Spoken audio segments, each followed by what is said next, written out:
bir yo'li ikki g'alimni zo'rlilar. Birsi Moskvadan shaxsan kelgan, ikkinchisi AQShdan videolimda qatnasha.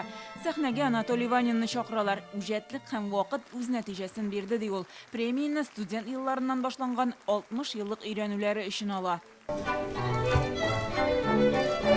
Oşışı azot oksidi bilen beyle onu indi köptenden darı olarak kullanırlar. Elektron paramagnet rezonansı yardımında professor onun kişi organizminde barlıkka kilonu rastlagan. Tecrübe bu alımның COVID-tan qon basımından da olağanın kürsete. Bunun için galimge akşalata bulek ham Yevgeniy Zavoyskiy isimindeki medalini tapşıralar.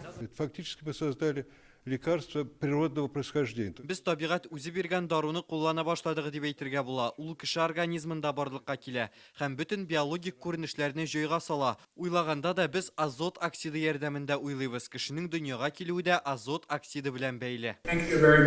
Профессор Роберт Гриффин Америка Кушма Штатларынан 1970 еллардан парамагнит резонансы техникасын үстерү белән шөгыльләнә. Мы вас поздравляем от всех.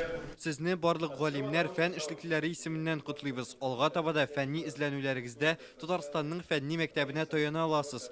Быел КФУның 220 еллыгы, Россия Фәннәр академиясына 300 ел, Татарстанда фәнни технологик үсеш елы һәм менә бүген премия тапшырабыз. Бу дөнья күләм вакыйга. Бу премия галимнәрнең хезмәте дөнья күләмендә бәяләнүен аңлата.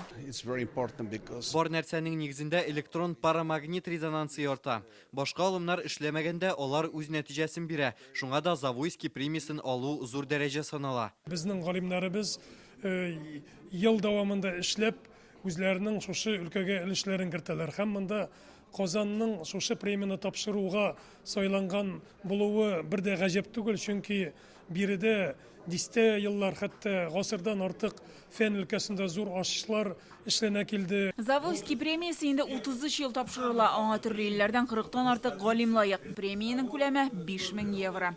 Гөлнар Сайфетдинова, Рамзил Гарипов, Яңа гасыр каналы.